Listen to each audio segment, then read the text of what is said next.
Hi students. So நம்ம இந்த வீடியோவில் என்ன பார்க்க போகிறோம்னா ப்ரீவியஸ் இயர் கொஷின்ஸ் பார்க்க போகிறோம். என்னன்னா எக்கனாமிக்ஸ் அப்படின்ற சப்ஜெக்ட்லேருந்து நம்ம ஆல்ரெடி ஹிஸ்ட்ரி பார்த்துருக்கோம், அதே மாதிரி ஐஎன்எம் பார்த்துருக்கோம். ஸோ இப்போ நம்ம என்ன பார்க்க போகிறோம்னா எக்கனாமிக்ஸ் பார்க்க போகிறோம். ஸோ எக்கனாமிக்ஸில் ப்ரீவியஸ் இயரில் குரூப் 4 ஸ்டாண்டர்டில் என்னென்ன கொஷின்ஸ்லாம் கேட்டிருக்காங்க. ஸோ ரிப்பீட்டட் கொஷின்ஸ் அதிகமாக கேட்கறதுக்கான வாய்ப்பு இருக்குது. ஸோ அதனால் நம்ம ப்ரீவியஸ் இயர் கொஷின்ஸ் பார்த்துட்டே இருக்கோம். ஸோ வாங்க கொஷின்ஸ் பார்க்கலாம். ஓகே, ஃபஸ்ட்டு என்னென்னு கேட்டிருக்காங்க அப்படின்னு பார்த்தீங்கன்னா எக்கனாமிக்ஸ் நிறைய திட்டங்கள் சார்ந்தும், அதே மாதிரி 5 ஆண்டு திட்டங்கள் சார்ந்து படிச்சுக்கணும், அதே மாதிரி பிரைமரி செக்டார்ஸ் இதெல்லாம் படிச்சுக்கணும், ஆர்பிஐ, அது மாதிரி மானிட்டரி பாலிசி, ஃபிஸ்கல் பாலிசி, இது மட்டும் நம்ம கொஞ்சம் கவர் பண்ணாலே போதும் டிஎன்பிசி குரூப் 4க்கு. ஓகே, ஃபஸ்ட்டு பாருங்கள், ஜவஹர் கிராம் வேலைவாய்ப்பு திட்டம் கொண்டு வரப்பட்ட ஆண்டு. ஜவஹர் கிராம் வேலைவாய்ப்பு திட்டம் கொண்டு வரப்பட்ட ஆண்டு 1999. ஆன்சர் 1999. அடுத்து நாட்டு சமூக உதவி திட்டம் கொண்டு வரப்பட்ட ஆண்டு. நாட்டு சமூக திட்டம் கொண்டு வரப்பட்ட ஆண்டு 1995. அடுத்து வேலைவாய்ப்பு உறுதி திட்டம் கொண்டு வரப்பட்ட ஆண்டு. வேலைவாய்ப்பு உறுதி திட்டம் கொண்டு வரப்பட்ட ஆண்டு 1993. 4வது கேள்வி, கிராம ஒருங்கிணைந்த வளர்ச்சி திட்டம் கொண்டு வரப்பட்ட ஆண்டு 1977. கிராம ஒருங்கிணைந்த வளர்ச்சி திட்டம் கொண்டு வரப்பட்ட ஆண்டு 1977. ஓகேவா? ஸோ 2017 to 18 அந்த ஆண்டுக்கான தமிழ்நாட்டின் தனிநபர் வருமானம் ஒன்று கேள்வி கேட்டிருக்காங்க. ஸோ இருந்தாலும் நமக்கு இப்போ இந்த இயர்னால தேவையில்லை, இருந்தாலும் நான் சொல்கிறேன். அப்போ அந்த கொஸ்டினால் மறுபடியும் பார்த்துக்கோம். ஆண்டுக்கு $2200 ஆண்டு வருமானம் தமிழ்நாட்டுக்கு. ஓகே, அடுத்த கேள்வி, ஆசியாவின் டெட்ராய்டு என்று அழைக்கப்படும் இடம். ஆசியாவின் டெட்ராய்டு என்று அழைக்கப்படும் இடம் எது? ஆன்சர் சென்னை. ஆன்சர் சென்னை. அடுத்து, பழமை பொருளியல் அறிஞர்கள் டாஸ் கொள்கையில் நம்பிக்கை கொண்டிருந்தன. பழமை பொருளியல் அறிஞர்கள் டாஸ் கொள்கையில் நம்பிக்கை கொண்டிருந்தனர். ஸோ ஏன்ஷியன் பீரியடில் இந்த பிஸ்னஸ்மேன்ஸ்லாம் எந்த கொள்கையில் ரொம்ப இன்ட்ரெஸ்டாக இருந்தாங்க அப்படின்றத கேட்குறாங்க. எந்த கொள்கை? ஃப்ரீ ட்ரேடு அப்படி சொல்லலாம். அதாவது தடையில்லா வணிகம், அந்த வரிகள் கட்டுப்பாடுகள் அந்த மாதிரி எதுவுமே இல்லாமல் தடையில்லா வணிகத்தில் இன்ட்ரெஸ்ட் காமிச்சாங்க. அவ்வளோதான் பழைய கால ஆட்கள். ஸோ அடுத்து பாருங்கள், சாரதா திட்டம் கொண்டு வரப்பட்ட ஆண்டு. சாரதா திட்டம் கொண்டு வரப்பட்ட ஆண்டு பெண்களுக்கான பெண் குழந்தைகளுக்காக சொல்லலாம். சாரதா திட்டம் கொண்டு வரப்பட்ட ஆண்டு 1929. 1929. நம்ம எக்ஸ்பிளனேஷன்ஸை தவிர்த்திடலாம். இப்போ கொஸ்டின்ஸை மட்டும் நான் உங்களுக்கு சொல்கிறேன். ஏன்னா இந்த கொஸ்டின்ஸையும் அதுக்கான ஆன்சர் மட்டும் தெரிஞ்சுக்கணும் ஷார்ட் டைமில். அதனால எக்ஸ்பிளனேஷனை தவிர்த்து அந்த கொஸ்டின்ஸையும் அதுக்கான ஆன்சர் மட்டும் சொல்கிறேன். சாரதா திட்டம் கொண்டு வரப்பட்ட ஆண்டு 1929.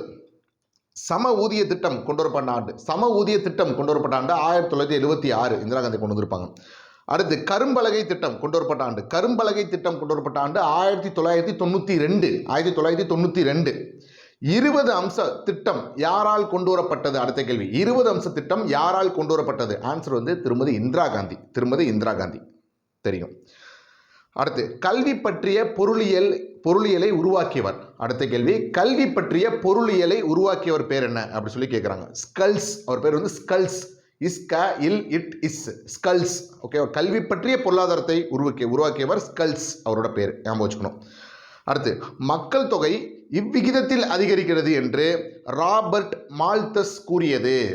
மக்கள் தொகைனாலே மால்தஸ் ஞாபகம் வந்துடும்.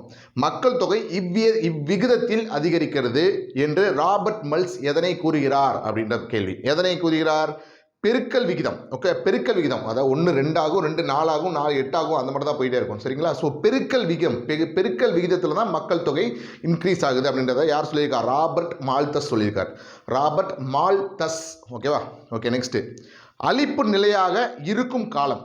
அளிப்பு நிலையாக இருக்கும் காலம். ஸோ அளிப்பு நிலை சப்ளை.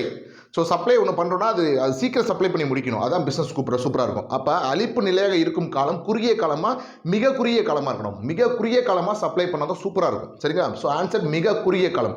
அளிப்பு நிலையாக இருக்கும் காலம் மிக குறுகிய காலம். ஸோ சப்ளைக்கு எந்த ஒரு டைம் பீரியட் பெஸ்ட்டாக இருக்குது அப்படின்னு பார்த்தீங்கன்னா ரொம்ப ஷார்ட் டேர்ம் பீரியட் தான் பெஸ்ட்டாக இருக்குது.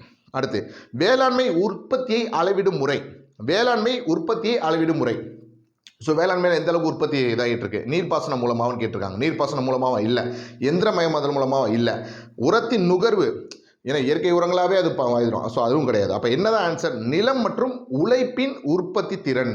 நிலம் மற்றும் உழைப்பின் உற்பத்தி திறன். ஸோ இதுதான் வேளாண்மை உற்பத்தியை அளவிடுது. நிலம் கண்டிப்பாக வேணும். அதுக்கப்புறம் அதில் செய்யக்கூடிய உற்பத்தி திறன், அது மேனுவல் ஒர்க்காக இருக்கலாம், இதாக இருக்கலாம், ஸோ எதாக வேணா இருக்கலாம், இந்த உற்பத்தி திறன். ஸோ அதை சார்ந்து தான் வேளாண்மை உற்பத்தியை இண்டிகேட் பண்ணுறாங்க. ஸோ நெக்ஸ்ட் பாருங்கள், நிகர நாட்டு உற்பத்தி என்பது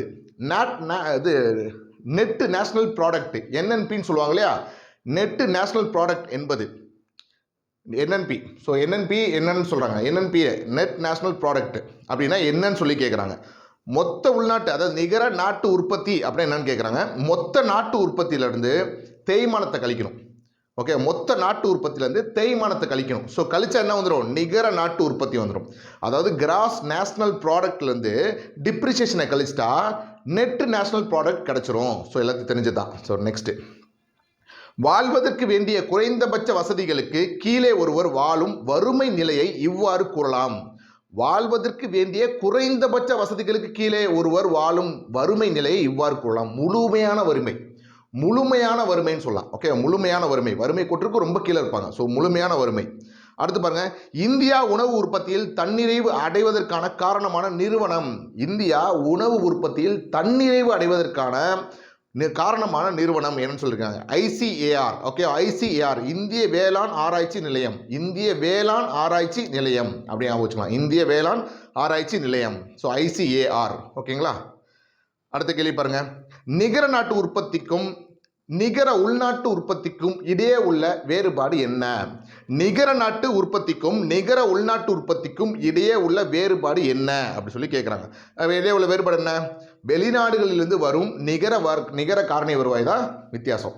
வெளிநாட்டிலேருந்து வரக்கூடியதை கழிச்சிட்டா நமக்கு என்ன கிடச்சிரும், என்என்பி நமக்கு என்டிபி நமக்கு கிடச்சிரும். ஸோ என்என்பி மைனஸ் என்டிபி அப்படின்னா என்னென்னு பார்த்தீங்கன்னா, வெளிநாட்டிலேருந்து வரக்கூடிய அமௌண்ட்டை நம்ம கழிச்சிட்டாலே போதும். அப்போ என்ன ஆன்சரு, வெளிநாடுகளிலிருந்து வரும் நிகர வருவாயை கழித்தால்.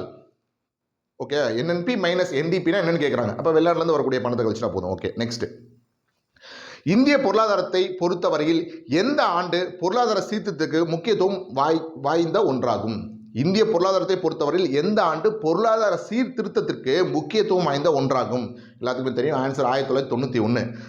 ஆன்சர் 1991. எல்பிஜி கொண்டு வந்தாங்க இல்லையா, 1991. அடுத்து பாருங்க, 1966 டு 1969 ஆண்டுகளுக்கு பின் நடைமுறைப்படுத்தப்பட்ட ஐந்தாண்டு திட்டம் எத்தனாவது ஐந்தாண்டு திட்டம்னு கேட்குறாங்க. 66 டு 69 எல்லாமே ஓராண்டு திட்டங்கள் தான், திட்ட இடைவெளி காலம் கூட சொல்லலாம். அப்போ அதுக்கு பின்னாடி வந்தது என்ன ஆன்சரு? ஆன்சர் 4வது 5 இயர் பிளான். அந்த ஓராண்டு திட்டங்களுக்கு அடுத்த வந்த ஐந்தாண்டு திட்டம் எத்தனாவது ஐந்தாண்டு திட்டம்னு கேட்குறாங்க. அப்போ 4வது ஐந்தாண்டு திட்டம், 4வது ஐந்தாண்டு திட்டம். சரிங்களா. அடுத்த கேள்வி பாருங்க, அளவியல் பொருளாதாரம் என்னும் புதிய அறிவியல் கீழ்கண்டவற்றுள் எவற்றை உள்ளடக்கியது? அளவியல் பொருளாதாரம், ஸோ அளக்கிறது. ஸோ அளவியல் அப்படின்னாலே மெஷர்மெண்ட், கண்டிப்பாக மேக்ஸ் வந்துடும். அப்போ பொருளாதாரத்தோடு சேர்ந்து மேக்ஸ் வந்துடும். அளவியல் அப்படின்றோம், அளவியலில் வந்து நம்ம வந்து என்ன சொல்கிறது, ஒரு ஸ்டாட்டிஸ்டிக்ஸும் நம்ம பார்ப்போம், ரொம்ப தீவிரமாக அளப்போம். ஸோ அதனால் புள்ளியலும் வந்துடும்.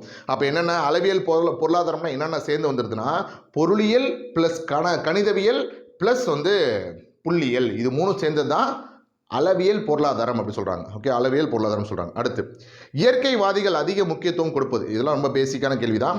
இயற்கைவாதிகள் அதிக முக்கியத்துவம் கொடுப்பது எதுக்கு? வேளாண்மைக்கு தான். ஸோ உற்பத்திக்கா, வேளாண்மைக்கா, சேவைக்கா, படைக்கான்னு கேட்குறாங்க. வேளாண்மைக்கு தான். ஆன்சர் வந்து வேளாண்மைக்கு. ஓகேங்களா. ஸோ இப்போ நம்ம பார்த்தது எல்லாமே வந்து டிஎன்பிசி குரூப் 4 பேஸ் பண்ண அந்த எக்ஸாம் ஸ்டாண்டர்டில் லாஸ்ட் இயர் ஒரு 2013 இப்போ வரையும் ரீசெண்டாக நடந்த குரூப் 4 வரையும் என்னென்ன எக்ஸாமில் என்னென்ன கேள்விலாம் கேட்டாங்கன்றதை நம்ம இந்த இதில் பார்த்தோம். ஸோ நம்ம அடிக்கடி இதுக்கு முன்னாடியே நம்ம வரலாறு பார்த்துருக்கோம், இதுக்கு முன்னாடி ஐஎன்எம் பார்த்துருக்கோம். ஸோ அதுவும் டிஸ்கிரிப்ஷனில் இருக்குது, அதையும் போய் பார்த்துருங்க. ப்ரீவியஸ் இயரில் கேட்ட கொஸ்டின்ஸை வந்து நம்ம பார்க்காம போனோம் அப்படின்னா அதுலேருந்து கொஞ்சம் ஒரு சில கொஸ்டின் கேட்டு அது தப்பாக நம்ம செஞ்சுட்டு வந்தோம்னா அது மிகப்பெரிய தப்பாகிடும்.